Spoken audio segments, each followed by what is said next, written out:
Good morning, welcome. I'm Carla Acevedo Yates, Marilyn Larry Fields Curator at the Museum of Contemporary Art, Chicago. Before we begin, please take a moment to turn off your cell phones, unless, of course, you are using it for captioning. Today, we have a keynote lecture in conjunction with the curatorial seminar Choting, Curatorial Practices at the Edge, the third iteration of a collaboration with the Museum of Contemporary Art Panama and Museum of Modern Art PS1 in New York. These seminars gather established curators to discuss curatorial methods from Latin America and the Caribbean, methods that are effective and expansive and that redefine the terms of curatorial practice in the 21st century.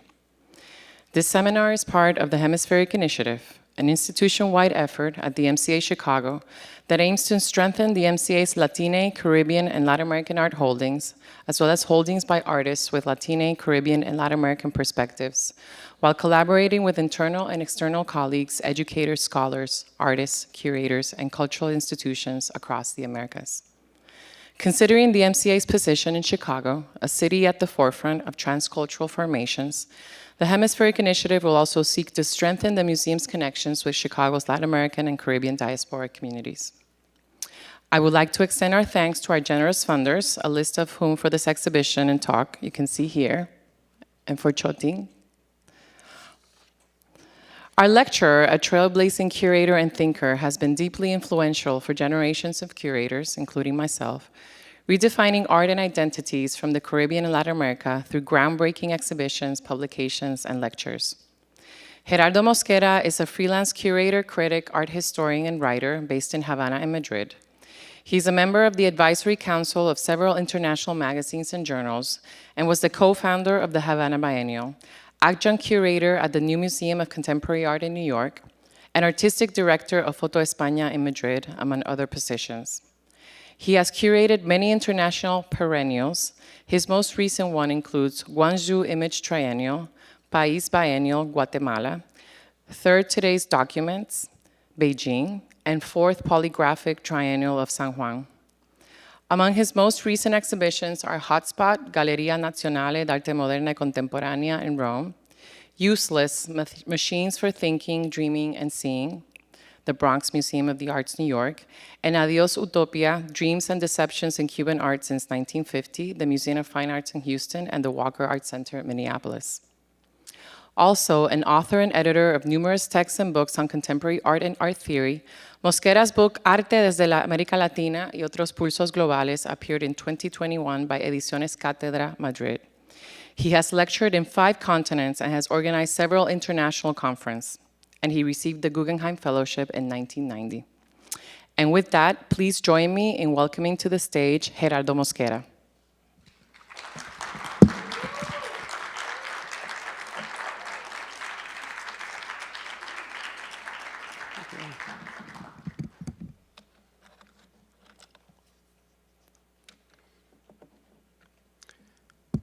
Well, thanks, Carla, for your very generous presentation.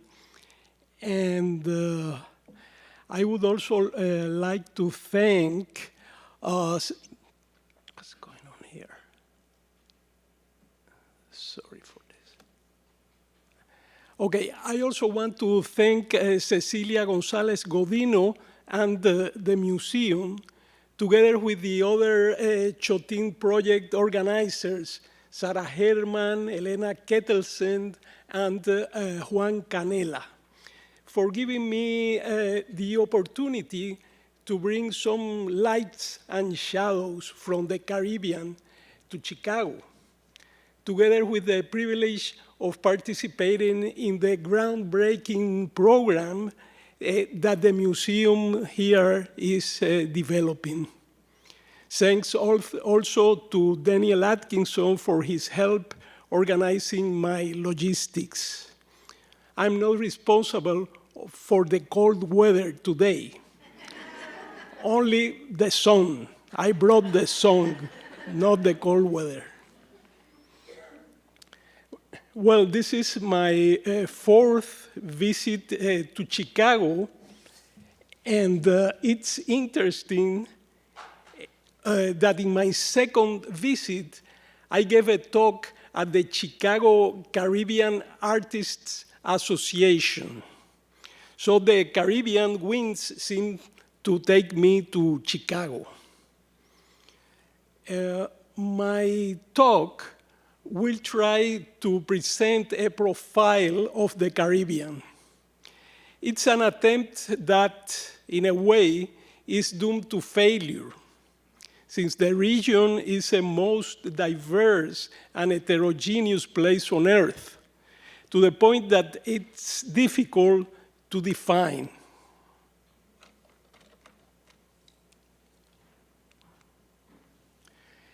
There are several definitions of the Caribbean. One definition includes only the islands, so the West Indies, which are divided in three archipelagos. The Greater Antilles, the Lesser Antilles over here, that they form an arc, and which was actually the way taken by the Taínos who came from here, from the Orinoco Basin in Venezuela, and then they go up through this arc to get to the Greater Antilles and to Cuba, and when they were here, the Spanish arrived, and so the journey ended. And so that's one definition. Another one includes the islands together with all the area surrounding the Caribbean Sea basin. Sometimes the Guyanas are also included, and New Orleans, and why not New York, which is not shown in this map, and perhaps in the future or even now already Chicago. So I have, for not being less, I have my own definition of the Caribbean that I am going to show you now. For me, the Caribbean is the islands, of course.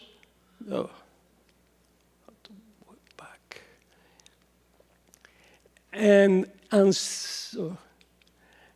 certain places in the coasts of the different countries facing the Caribbean Sea. For instance, here in Veracruz in Mexico and Tabasco, and the Central American coast, the whole of Panama, even though Panama City is on the Caribbean, on the Pacific Ocean, and then the Colombian coast, and of course the Venezuelan coast. Maracaibo here is the ultimate Caribbean place, and of course the Guyanas. I would like to point out that I am referring only to the coasts here and certain places, like in Mexico. So we can't say that Mexico is a Caribbean country. What is Caribbean is Veracruz, Tabasco, same in Colombia. So in Colombia, what is Caribbean is Cartagena, Barranquilla, Santa Marta, and Shakira, of course. The rest of the country is not Caribbean. But then in my conception, I continue, okay.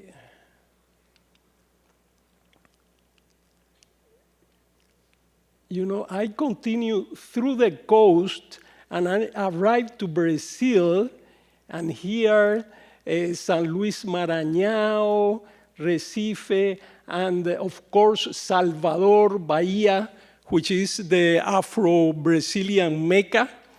It's the Mecca of Africa in America, no doubt about that.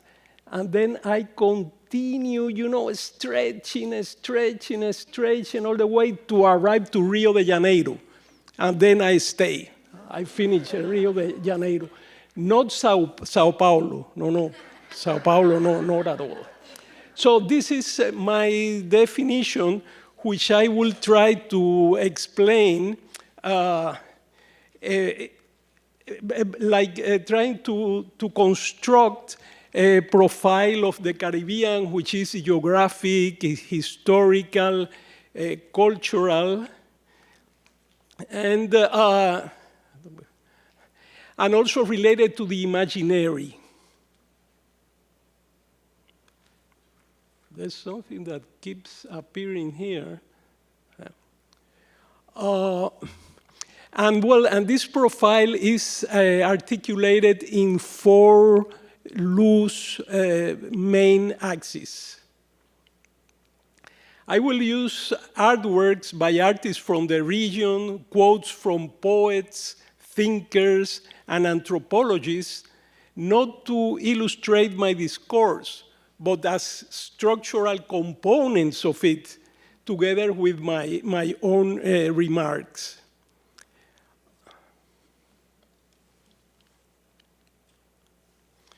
The first axis is Africa. Point number 2 is a result of point number 1. Alejandro Lipchus has said that the African slave people who were taken by force in a massive way to the Caribbean were actually imported indigenous population.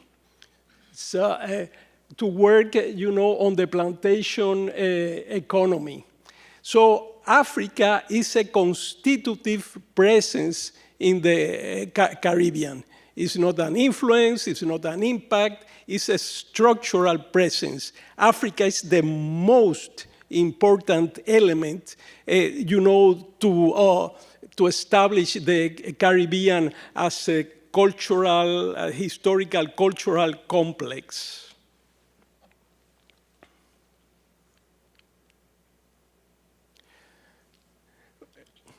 Wilfredo Lam painting was an emblematic attempt to express African culture in the Caribbean using the tools of modern art.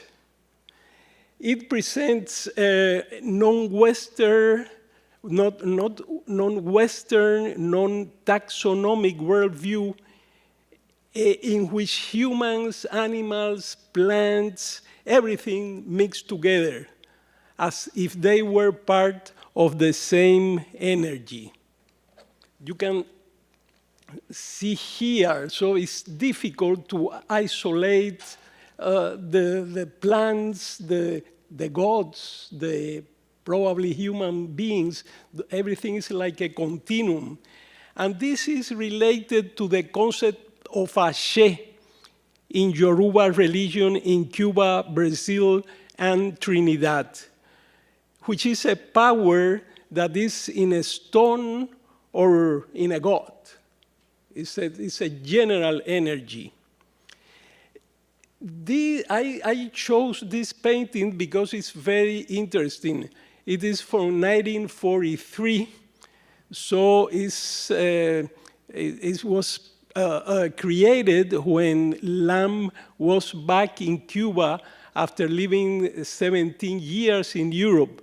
So he went back to his home country, escaping to the war in Europe, and then there, he met the Cuban culture, and he was introduced to the Afro-Cuban world by the Lidia Cabrera, this remarkable ethnologist and writer in Cuba. So this painting was part of Lidia Cabrera's collection. So most probably she bought the painting to Lam. And the title is in Yoruba, which is used as a ritual language in Candomblé, in Santeria, and in the Shango cult in Trinidad, Brazil, and Cuba. So its title is a mystery to me, because it's Omi Obini. Omi means water in Yoruba, and Obini means woman. So it's a water woman, a water that is female. You know, I don't know. I can't grasp the meaning. This painting was auctioned at Sotheby's in 2020, and it established a record for the artist. It was sold in $9,600,000.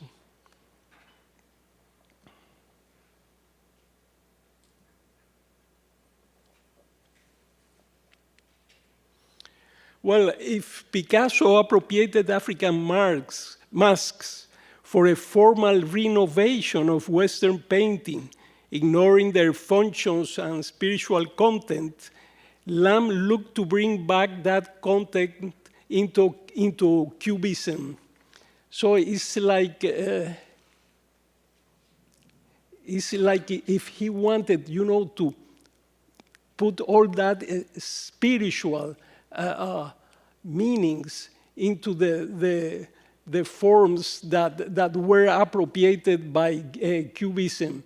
And here, this is the famous the jungle, which is not actually a jungle. It's a sugarcane field. And again, we find here, you know, this kind of mixture of all the elements.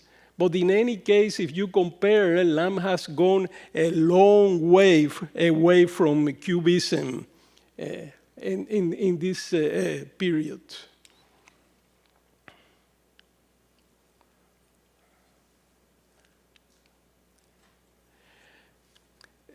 The artist based her works on Yoruba and Congo world views present in Cuba, using her own body.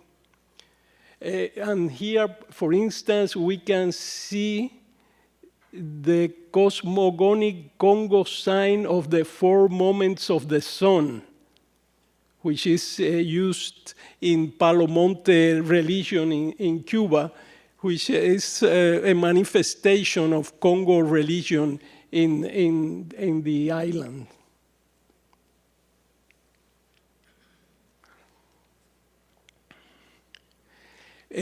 Pierre was a Vodou priest who created an iconography for that religion's pantheon, which doesn't exist in it. So, for instance, here is Baron Sacrifice, which is a god of the Vodou pantheon, but in the religion, the deities they have not representation. So it is not an iconic religion.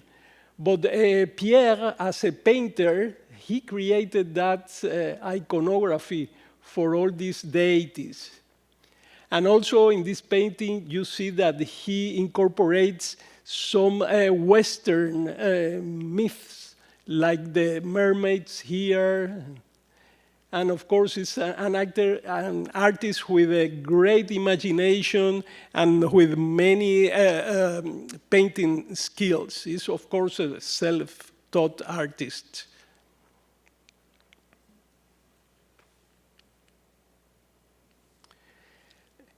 Bedia is initiated in Palo Monte, this Congo religion in Cuba, and he uses this knowledge as the foundation of his art. Because of the importance of Congo culture in it, we can say that this is contemporary Congo art, thus expanding the boundaries of what we understand for contemporary art.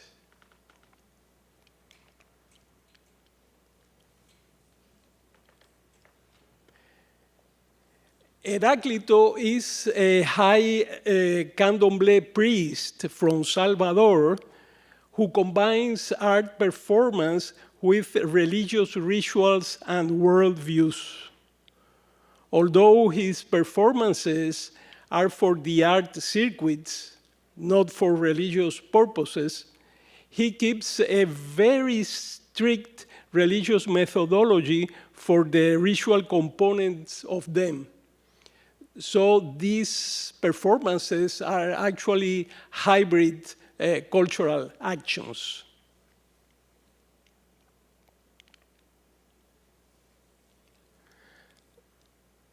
Well, it's little known that Jamaica is the country that has more religions in the whole world. And most of them have been locally conceived.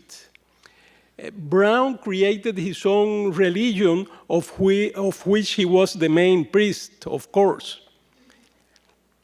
He mystically communicated with nature, and his paintings were based on that experience. So he wanted to communicate what he see, in nature. For instance, here, he's here painting and meditating and looking to nature. And bush have ears, and so here you see again this continuum. Everything is an anti-taxonomic representation of landscape. He also created musical instruments for his religion. And this one is particularly fascinating because it's an instrument for 4 players. But to play them, the players, the musicians, they have like to embrace, almost to embrace together. It's an instrument that brings with itself a sense of community, of communion, people getting together to create this religious music. We can compare again here,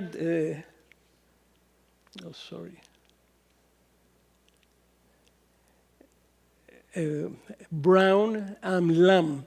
So it's again this interplay of elements and which are not distinct, are not individualized.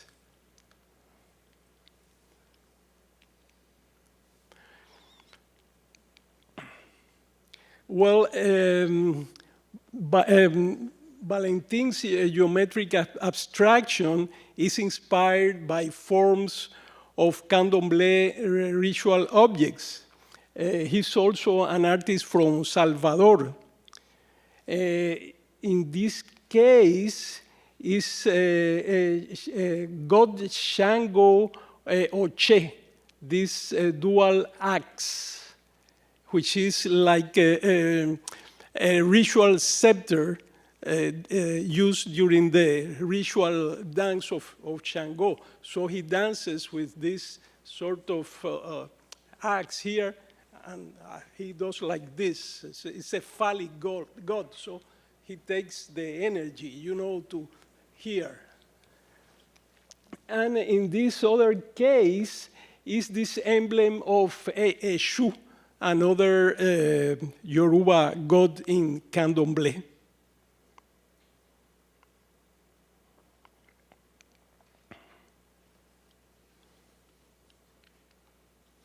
Also, a high Candomblé priest, his sculpture uses handicraft techniques and materials employed to make ritual objects. In this case, it's not a representation of the ritual objects, but the techniques which were appropriated by these artists to create new forms.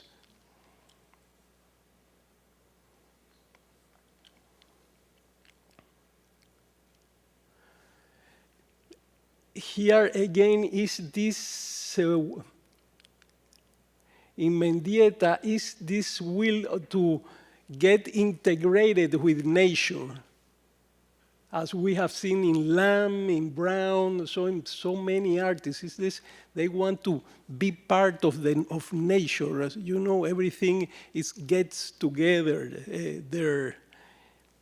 And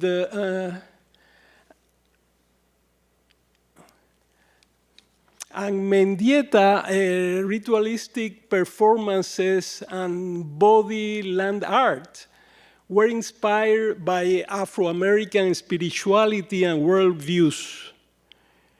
Created as art, they were at the same time a mystical experience for the artist, which they were in a way like a cure for her, her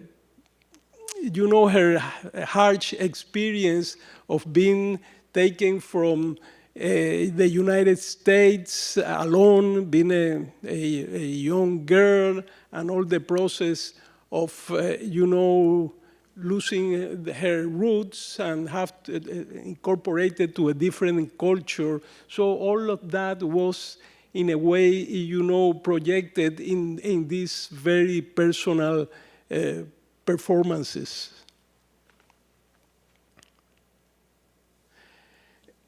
The artist narrates the myth of the Abacuá secret society in Cuba and uses its visual signs.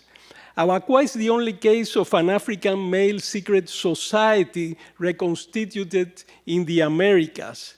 It was the society of leopard men in the Cross River region in what is today Nigeria and Cameroon, all that area there. And also together with their rituals, masquerades, myths, etc. These signs are very interesting, which are used also as ceremonial signs in Abacuá. And they come from the Insibidi system of writing, also from that area, the Cross River region, and which is a system of, it's a writing system. But they are very, very interesting as a visual imagery. It's also amazing that Belkis, being a woman, so she's forbidden, to get into that male secret society, but she was the artist who illustrated the myths of this institution. And at the same time, Lidia Cabrera, also a woman, she published the groundbreaking book about the society, La Sociedad Secreta Abacuá, narrada por viejos adeptos. So the Abacuá Secret Society told by old practitioners. And so to me it's very interesting, this paradox of being two powerful women, dealing with this forbidden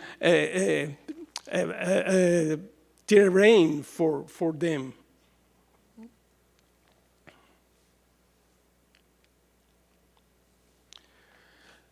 Well, Toussaint Louverture was the most prominent leader of the Haitian Revolution. He's called the father of Haiti. And it's interesting that the first independence in Latin America was in the Caribbean. And, after this rebellion of the African enslaved population, Napoleon sent 20,000 troops to Haiti just to take Haiti back to France. And after some initial victories by the French, they were defeated by the Haitians, and the troops were decimated. So Napoleon became very worried about the Louisiana, and he was actually afraid of another slaves revolt in Louisiana. So he decided to sell Louisiana to the US, and Jefferson bought Louisiana. So Louisiana is today part of the United States and not a French territory in the Americas, thanks to Haiti and to this revolution.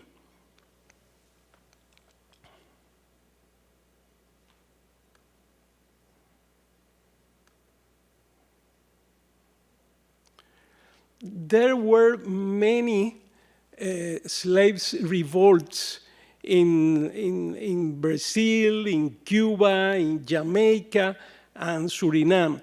And frequently the runaway enslaved people, they established the so-called palenques or quilombos, which were like communities back there in the bush. But after wars, they were finally defeated. The revolution of Los Palmares in Brazil was very important, and they managed to keep their free community for many years, but were at the end defeated. The only case in which these palenques survived was in Guyana and Suriname, back in the bush. So they stayed there until, well, the countries became independent in the 20th century. And so you find this strange case of these people from African descent living in the Amazonian jungle. And they created like new ethnocultures, mixing different elements from different African cultures. And so there are several of them, being the Saramaka are the most famous ones.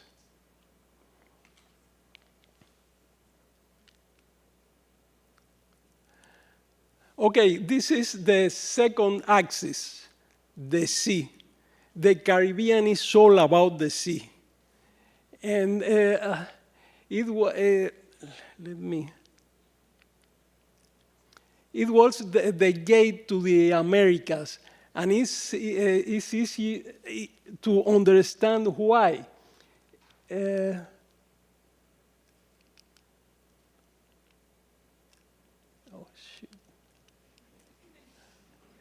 So the Spanish sailed from here,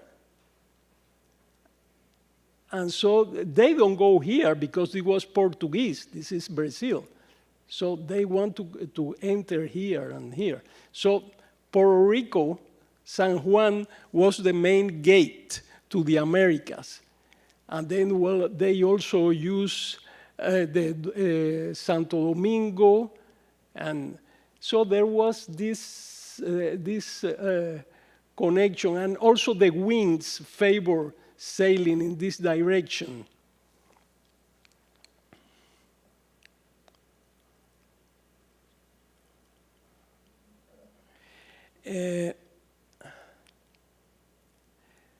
And then the treasures from Peru and from the Alto Peru here, Bolivia, were taken by boat to Panama.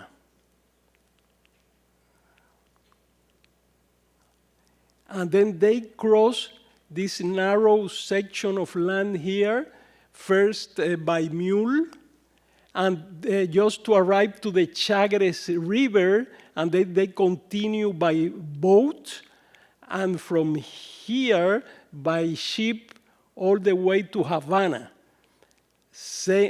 Also, the goods taken from Mexico were also taken to Havana. The whole fleet gathered here in Havana, and then, well, the so-called Silver Fleet continue its way here. So as you see, the Caribbean was used as a gate, as a point of communication, and that has a strong influence on the culture. So as a sign of this early Spanish presence in the Americas, we can find these Gothic architectural elements only in Santo Domingo. Santo Domingo is the only city in the Americas that has Gothic architecture. These are the votes of the arcs of the Catedral Primada de América, the first Catholic cathedral in the Americas. So the building is very strange, it's very eclectic, but the interior is Gothic. And then you find this beautiful Gothic unique window in the Casa del Tostado, also in Santo Domingo. So you can go to Santo Domingo just to see these unique things. And also you can then later go to dance merengue and all that.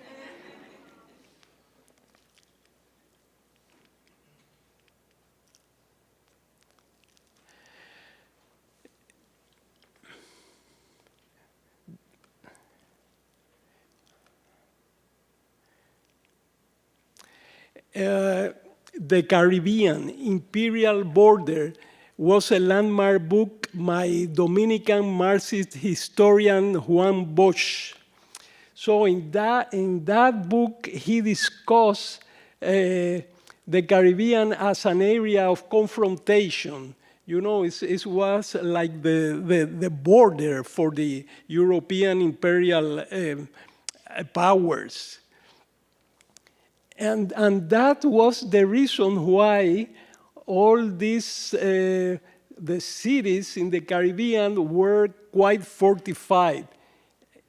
Here you see Cartagena, completely surrounded by these ramparts. And by the way, Cartagena and San Juan in Puerto Rico are the only cities that kept the original ramparts. And well, all these fortresses, like here, this huge fortress in St. Kitts facing the sea.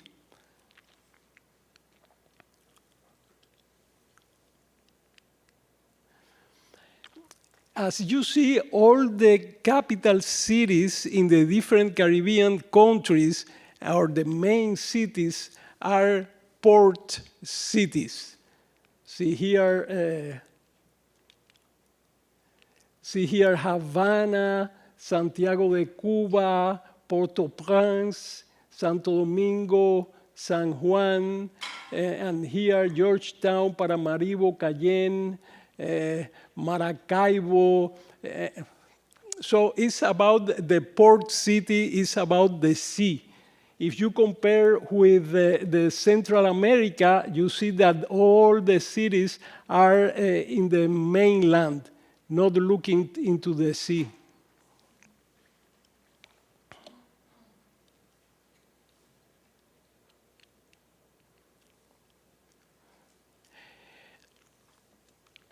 And well, the Caribbean is also has been or is the backyard of the United States. So the states have been always very concerned about keeping their backyard, under control.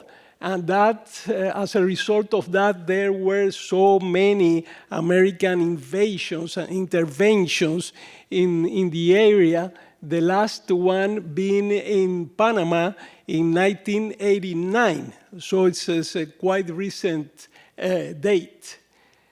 And these artists, they have this video in which is a kind of humorous approach to this circumstance.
Caribbean culture is a coastal culture in the sense it's open, it's about receiving people, it's about receiving difference, and at the same time exporting things. So it's about communication, it's about movement.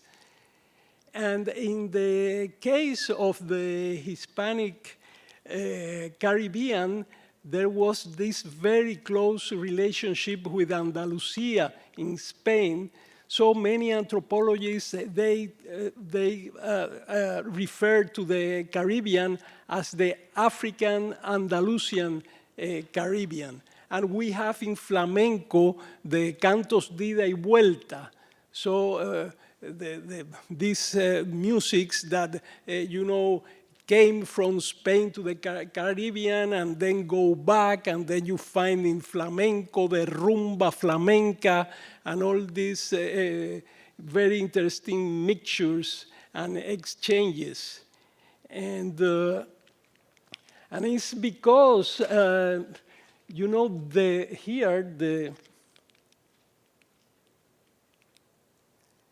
the port of Cádiz and Sanlúcar de Barrameda here in Andalusia were the entrance, as I told, for the all the treasures from America into Spain. So that created a very strong connection between the Caribbean and Andalusia.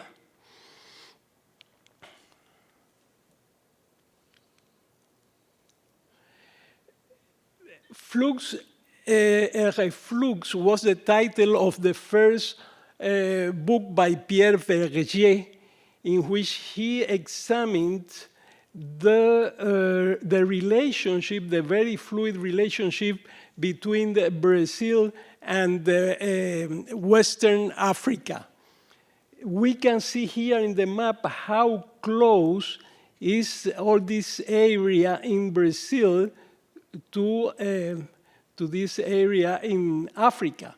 So there was a permanent exchange beyond slavery there. And then, for instance, in the Brazilian candomblé, they didn't have the Ifá divination system as we have in Cuba. But then they imported it to Brazil in the 20th century. And on the other, and going the other way, you find this, fascinating phenomenon of many free Africans, some of them rich, and many of them, they were highly qualified Masons who went back to Lagos in Nigeria and to Benin, and they built this Brazilian Baroque architecture in Africa. And the impact of these buildings was so strong that even in the 20th century, in the early decades, some of these buildings continued to be erected, as is this case of the Porto Novo main mosque. And it's very weird to see this facade, which is like a Catholic Baroque facade, but it's a mosque. And here perhaps you can see the crescent sign, which is very heterodox. And well, unfortunately, this architecture is not, it's kind of abandoned. There's no care. Many of the buildings are in very bad shape. In some very few cases in which they are renovated, they are very good, very beautiful buildings.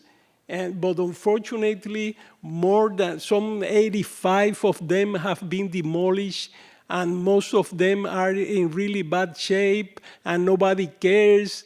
It would be like very important for UNESCO to try to save this heritage.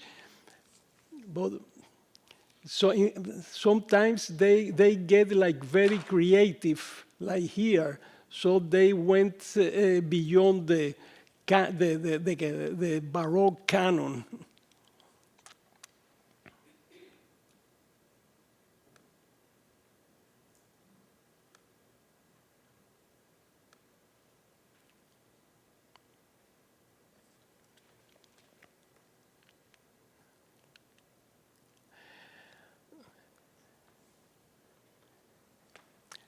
The Caribbean was shaped by the sea and the journey. From port to beaches, the Caribbean is always related to the sea. Here, territorial waters, which refer to waters off the coast. So it's always this relationship between the sea and the coast. And is the title of a series of paintings by abstract painter Martinez Pedro. And so you look, it's like an abstract painting, but it's actually is depicting the sea. So abstractions inspired by the sea.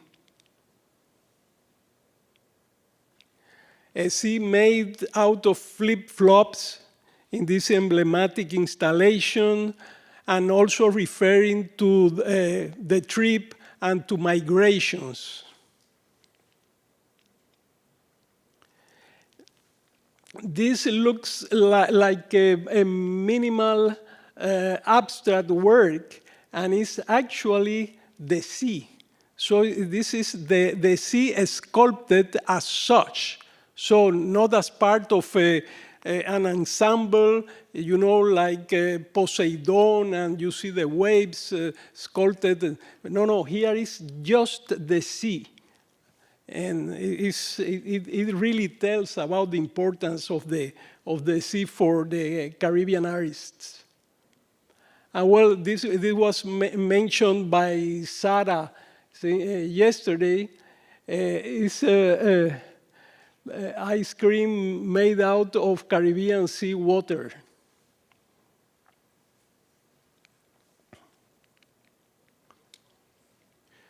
Well, a hurricane has been an important theme in the Caribbean.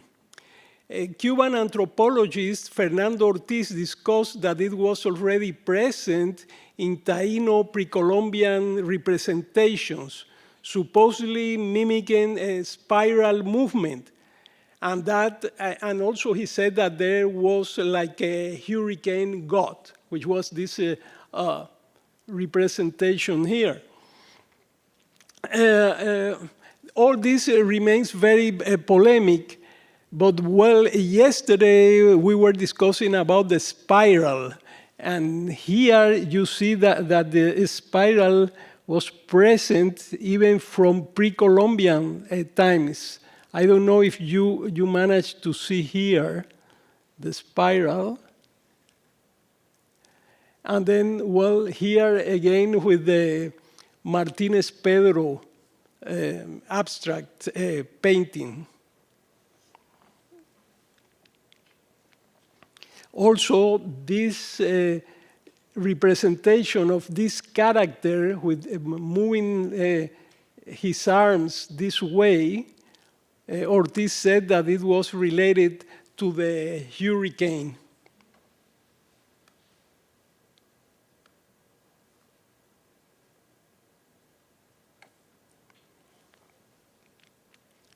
Where Lam has a very dark view about the hurricane, connoting the tragedy that it frequently entails.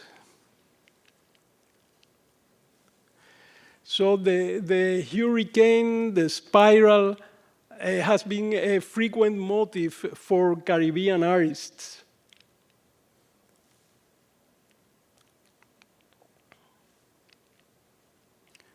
She's the artist who has worked the most with this motif, frequently using the open work technique.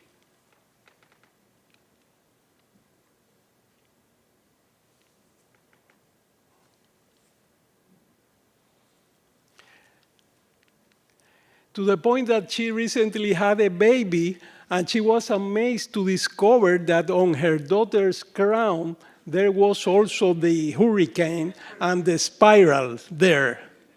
So probably it went into the ADN, the DNA.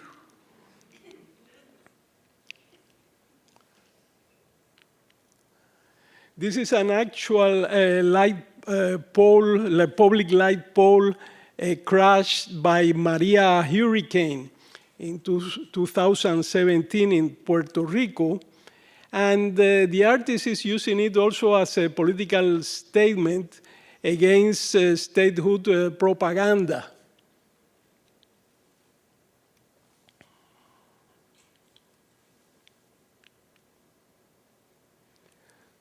Third axis, the islands.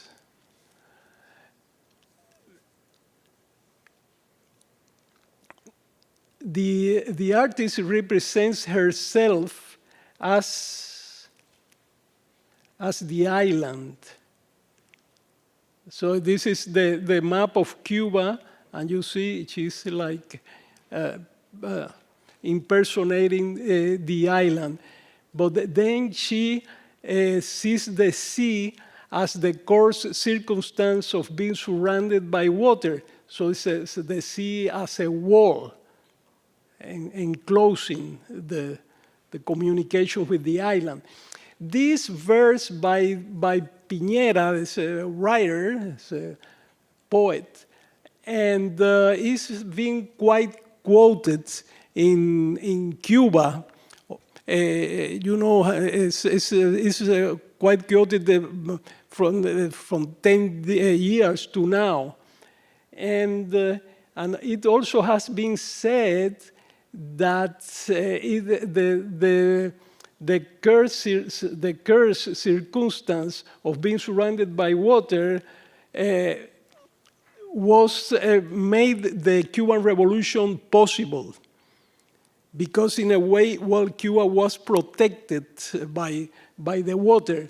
And then, well, you know, the only Marxist revolution that the victorious revolution took place in the Caribbean. So you see that in many events that had a global impact happened in the Caribbean.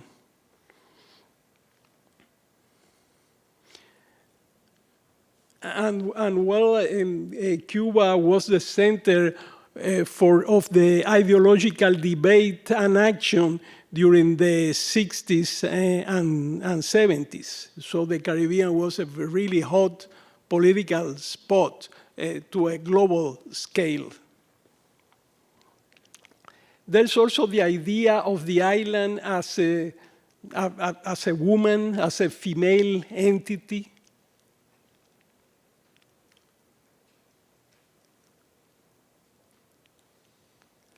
And this is a quote by a Cuban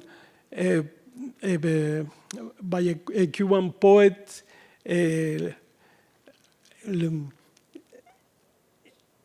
I give you the chance to read it.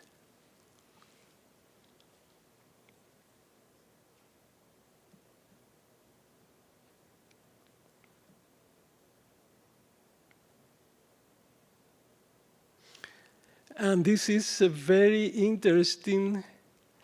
So the island is the least land of the earth, and is associated to air, is associated to being very mild and subtle and sensitive.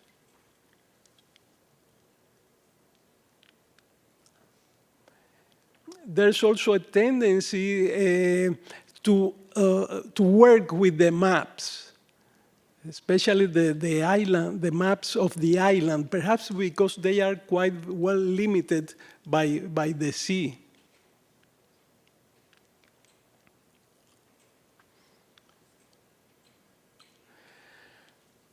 Well, these other statements conceive the Caribbean island as infinite, as universal. As you see in the first quote, Benitez Rojo see the Caribbean as a repeating island at a global scale, meaning that certain elements were repeated and could be transposed to any place in the world. So it's kind of a meta island. And well, here you have also the infinite island. And Clifford said that used the Caribbean as a term to identify the urban condition in the world today.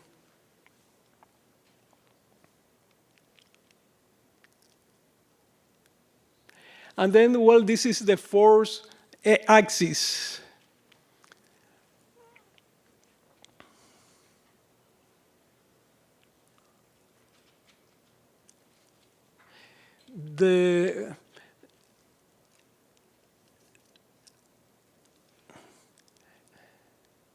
There's also a very important Indian population in Guyana.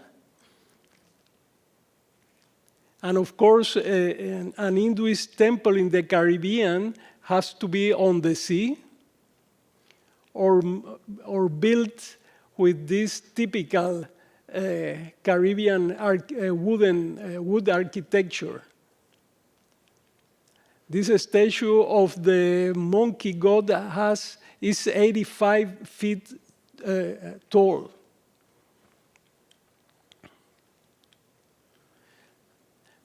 And here, well, the main poles of attraction for immigration to the Caribbean were Cuba, Venezuela, and Brazil.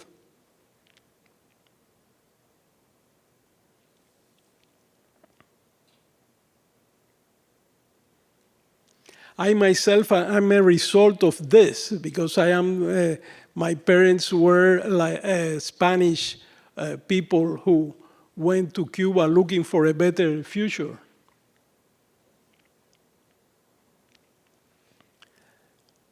And now the process was reversed. And here we see the whole island of Cuba sailing away as a raft, and all these tragedies about, the boat people.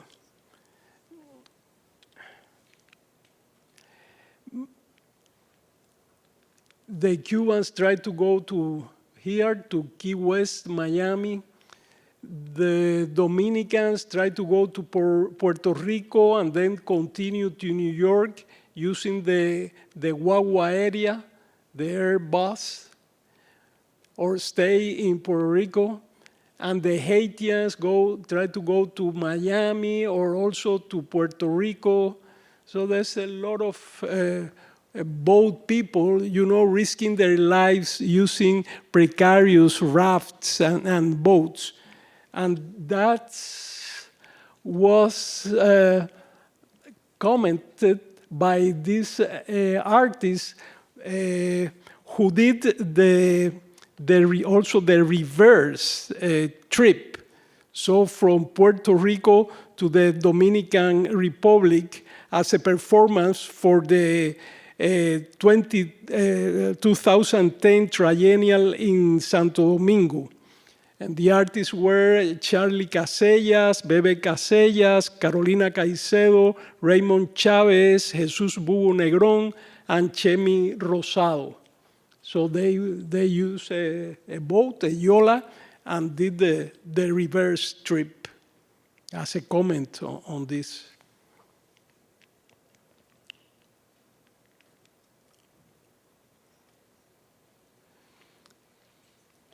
It's a little known that Stuart Hall, a founder of cultural studies, was born in Jamaica and lived there until he was 19 years old.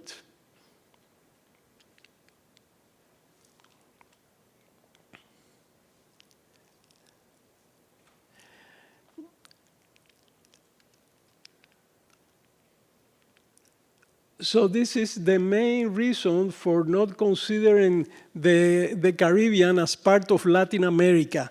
And a new denomination has been coined.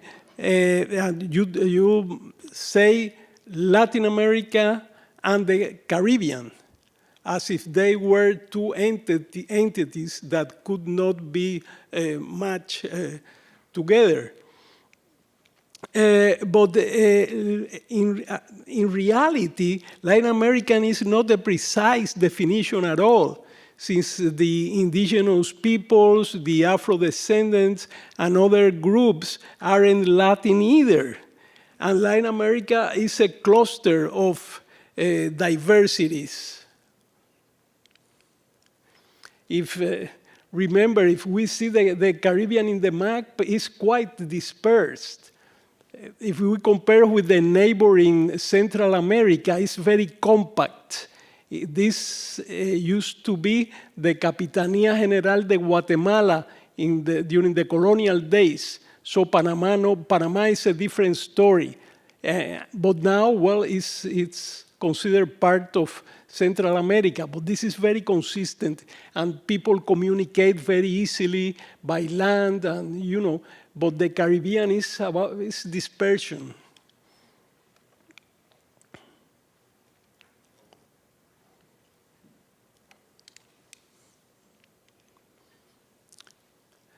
Well, the Caribbean is the epitome of all these cultural processes.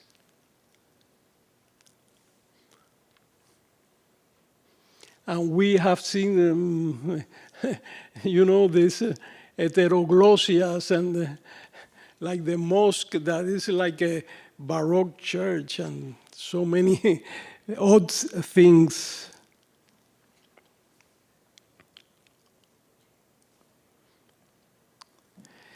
Sometimes I feel like a Caribbean presence, like a Caribbean expression that I cannot articulate.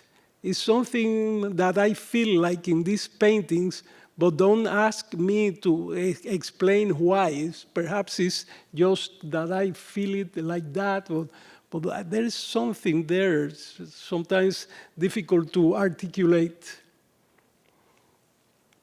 The poem is written in Suriname Tongo, so Suriname tongue, which is a Creole language. And the poem, the poet advocates for the unity of diversity within the nation state. And we will see other positions where there are entanglements all over, like structural entanglements in the Caribbean.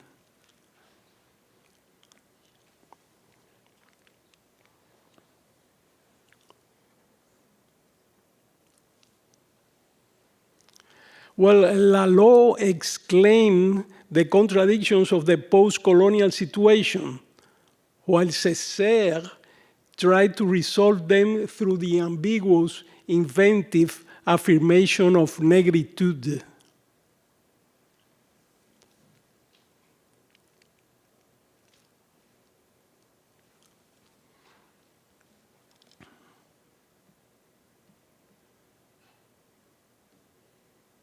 The poet expresses a Nuyorican bicultural situation.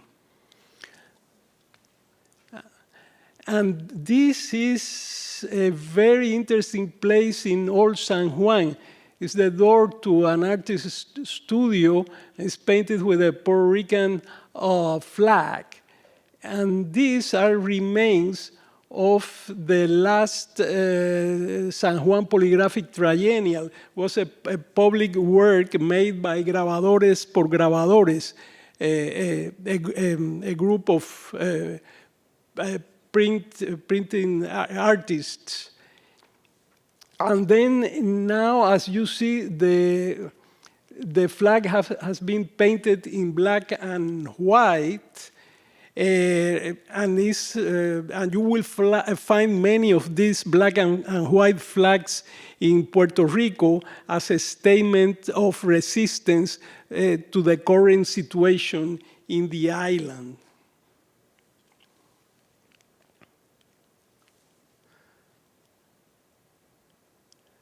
Well, the poet points out the situation of dominance, indicating that mestizaje is not a harmonic equation. And well, here, these are the flags of colonial powers, different colonial powers in the Caribbean, piercing the artist's skin, his body.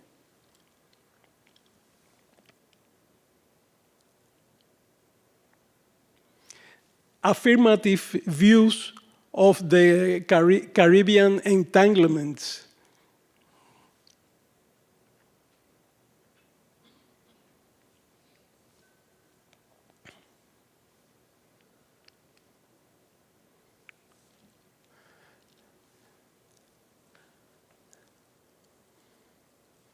This has been a great transformation in the Caribbean economy. And there's, well, Trinidad and Guyana, they have huge oil reserves that are beginning to be exploited. And this will also introduce an an important change in the Caribbean economy. And well, tourism is the main industry. And well, the artist cross-dress as a Tropicana nightclub dancer, showing himself in several places in Havana. You know, Tropicana is a tourist attraction.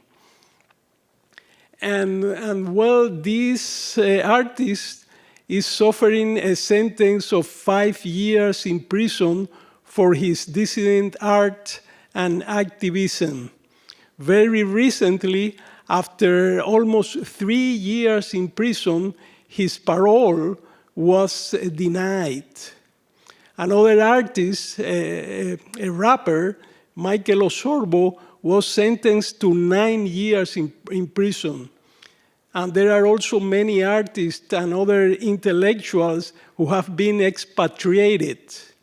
And unfortunately, there's not enough international solidarity with this repression to culture and to artists and intellectuals in Cuba.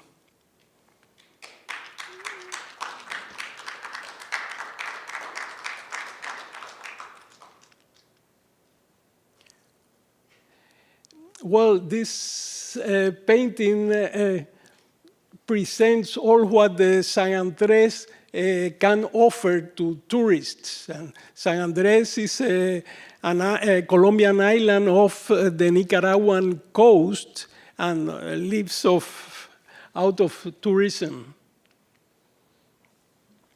An idyllic representation of a beautiful idealization of the Caribbean as an interconnected world.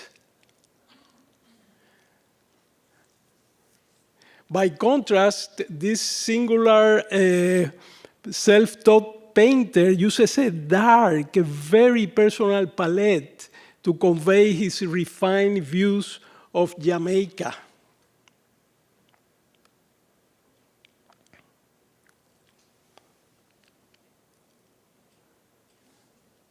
This is also the reality of the Caribbean, and not in the last place.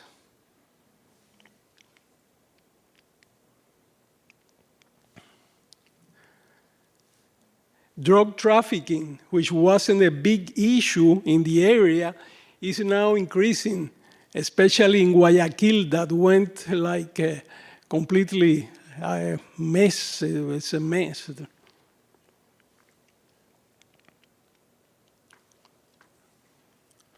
Well, the girl looks to the wall and thinks. A striking installation by the recently deceased artist.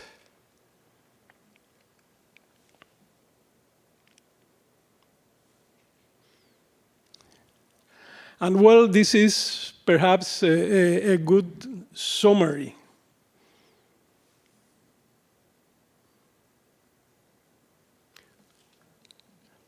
And here we see one of these fantastic drawings, pencil drawings by Pineda.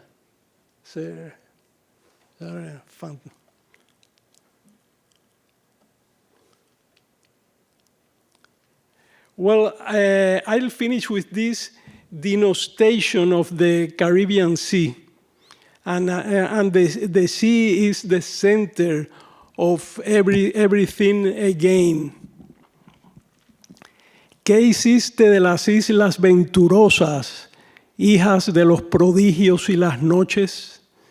Si no hay en ti sino las viejas cosas, burlas, grilletes, buitres y fantoches.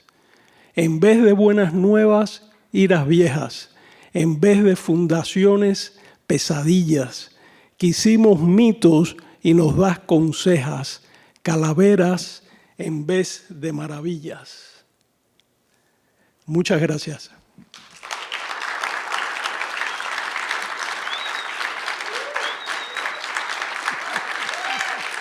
Thank you.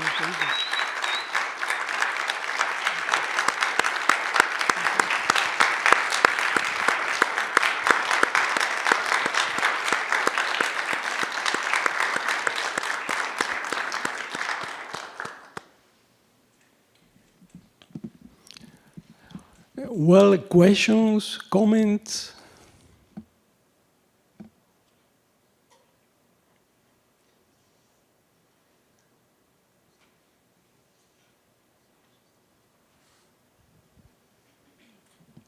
Hello.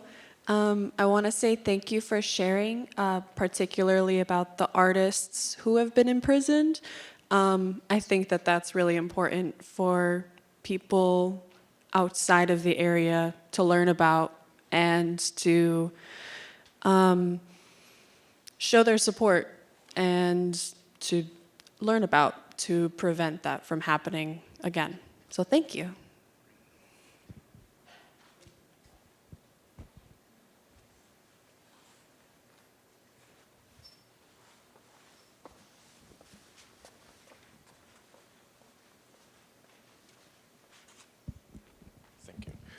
Gracias, Gerardo, por tu maravillosa charla. My name is Carlos, Venezuelan artist.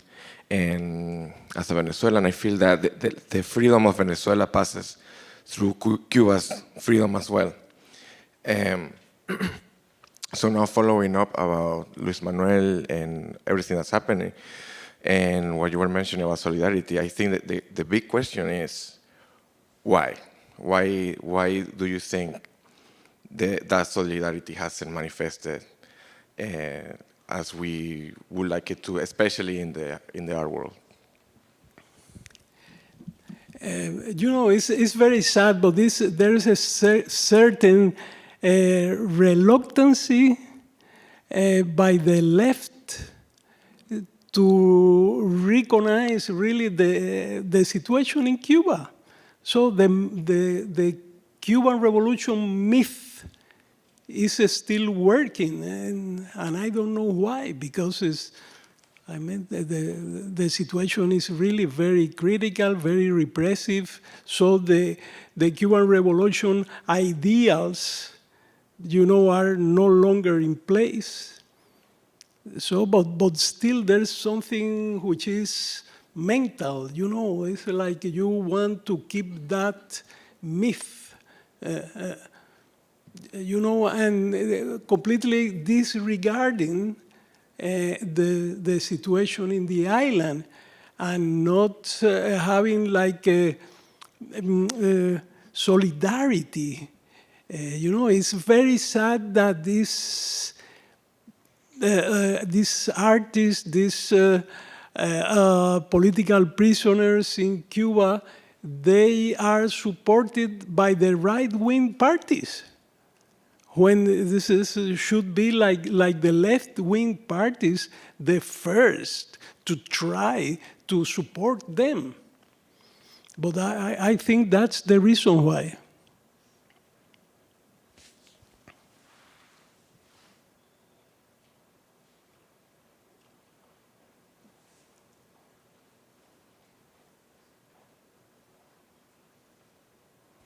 Hello, thank you for your wonderful talk. I had a question about diaspora and cultural dislocation, specifically with immigrants who oftentimes are leaving everything behind, and how, I mean, we see with Ana Mendieta, like negotiating that sense of statelessness. How do you, or do you choose to communicate that in your curatorial practice? And which artists have you found best communicate that?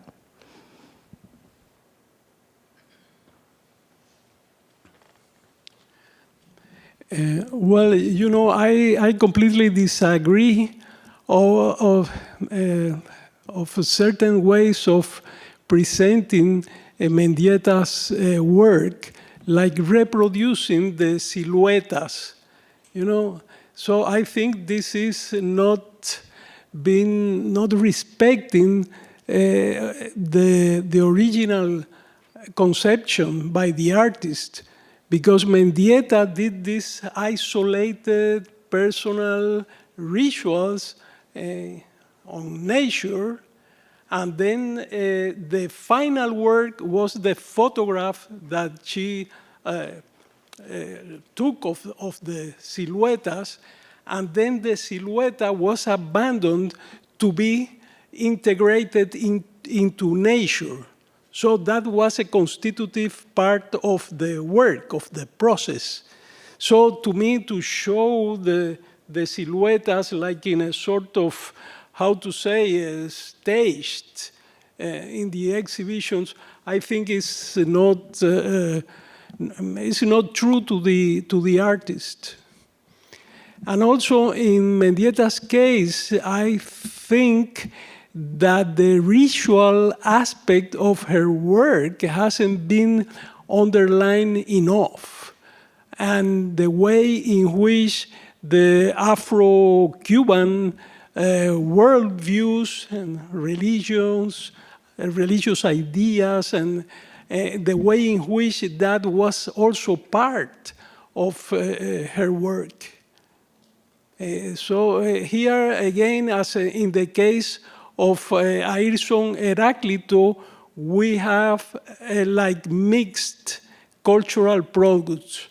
On the one hand, they are performances created for the art circuits, but at the same time, they have a real and actual ceremonial character.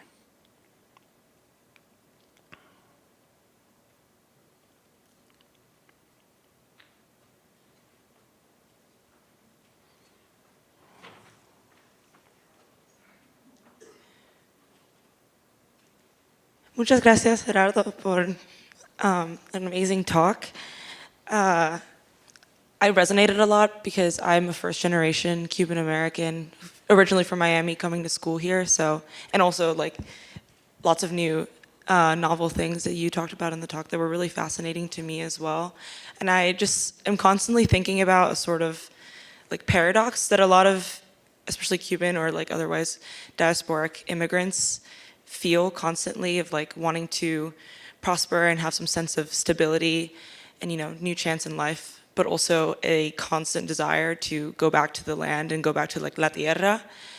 And I especially see this like with art practice of immigrants like in Miami and throughout other like sources of diaspora, and also any art practices in our original, you know, La Tierra, like in Havana and places like that. So I'm wondering if you have come across any practices or initiatives or artists that are particularly focusing on reconciling that like paradox that is felt by immigrants and the Caribbean diaspora, or if you know of any sort of like projects that are working on reconciling that paradox as well. Not really. Not really lately. Perhaps this is something that has been like overcome. You know, it was so clear, it was so powerful in Mendieta's case. And, I mean, to the best of my knowledge, I really don't see other artists, working on that directly. But perhaps it's just my ignorance.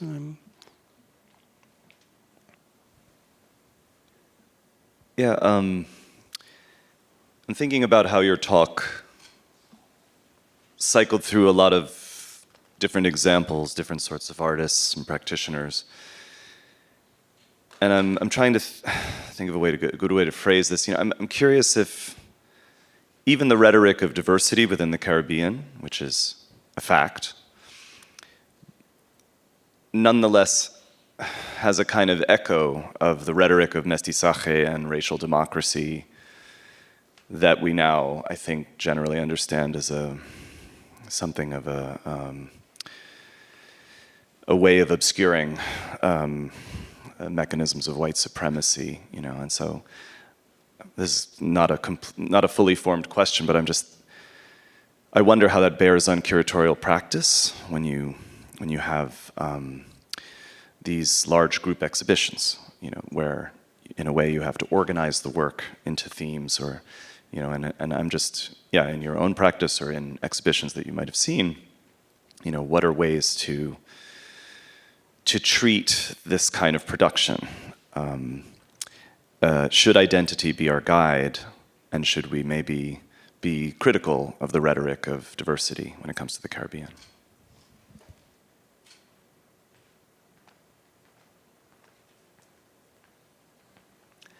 Yes, I've been very critical with the theories of mestizaje. And it's not that mestizaje doesn't exist. It's there. I mean, both biological and cultural mestizaje. But the problem is to use mestizaje as an ideology to try to cover the power situation in society and racism. A group of Black American scholars went once to Cuba, and they met with Castro. And they asked him why they didn't see Black people in the power structure in Cuba. So if you look at the Central Committee of the Communist Party or the ministers and all that, they were white. And then Castro answered to them saying, aquí todos somos negros. In Cuba, we all are black. And if this is true in cultural terms, it's not in terms of racism and power structure. So that's a problem that, I mean, I as a curator, I want to always to keep in mind. The anecdote was told to me by Salah Hassan, this African scholar in the States who was part of that visit to the island.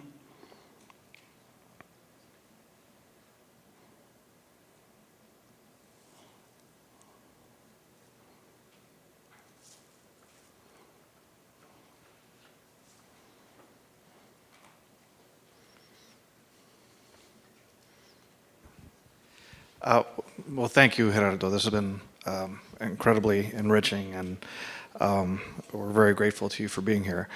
I wanted to return to this very interesting and charged question of religious practice versus the artistic representation of religious practices in much Cuban art and Caribbean art in general. And, you know, there's this interesting point where there's this interesting line that where we cross over from one to the other. And when we present works that are truly a function of religious belief, religious practices as artworks in a white cube gallery, I guess my question to you there is, from a curatorial point of view, what responsibilities lie there? How should that kind of material be treated differently or not? Well, in reality, these works were conceived by the artist to circulate in the art circuits. And the fact that they include this sacred or ritual content made them very interesting, as I said, like hybrid cultural products. But if the artist conceived them to be presented in museums, in galleries, to be sold to collectors, so that's their decision, and I have to follow that because they have been conceived as such, even though in their processes there's this also this, let's say, non-artistic content.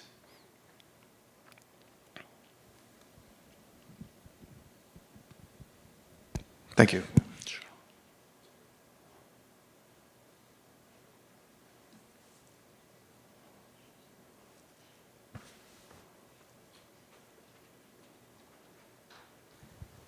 Hello, great talk. I really enjoyed it and really eye-opening. My question is, do you feel that presenting your art institutionally is the best way to present it to the masses as far as like cultural art that was presented today?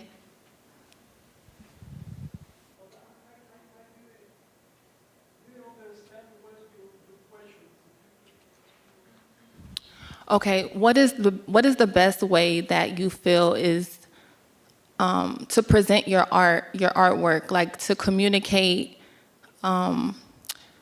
what Cubans are facing, or in the diaspora, what is the best way to present your art? How do you feel is the best way for an artist to present their work? For it to be translated, to be appreciated, to communicate, what is the best way for it to be for the mass? Well, ideally through exhibitions that can communicate with an audience that going beyond the art circuit.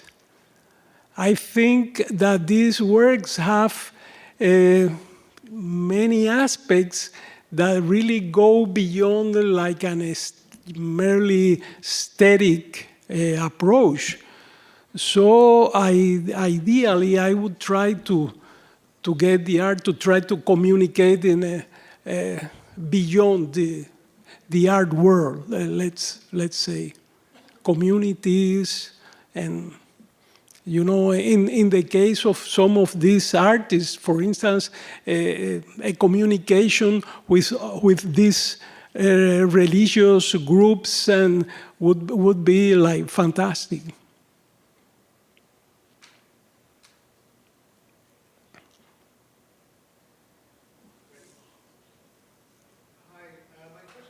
About,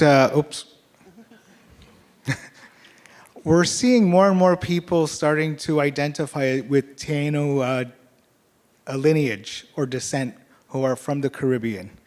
Is there a reason why we're not hearing about Taino influence within the framework that you're presenting?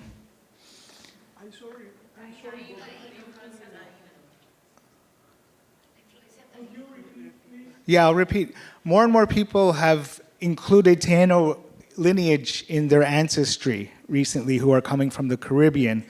So within your presentation, I'm wondering why is there a reason why there isn't more Taino influence within the aesthetic that's coming from there?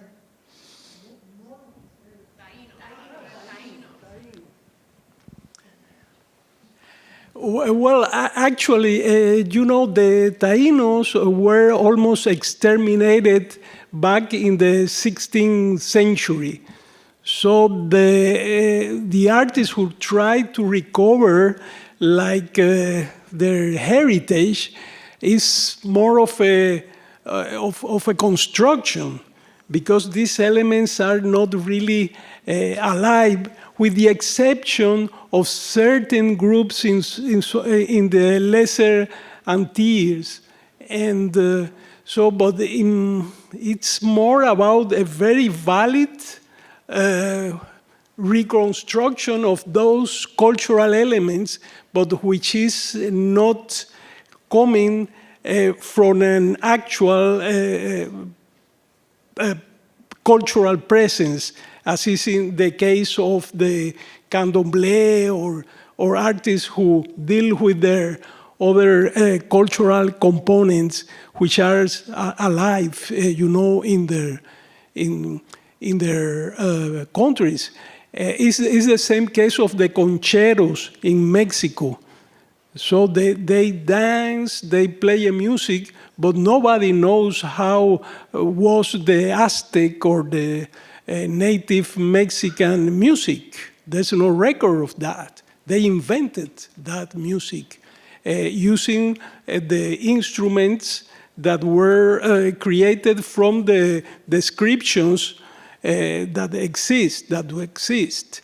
And but the rituals, so It's a construction that I'm not using the word construction in a pejorative way, but it's something which is created anew because there's no a living source for that.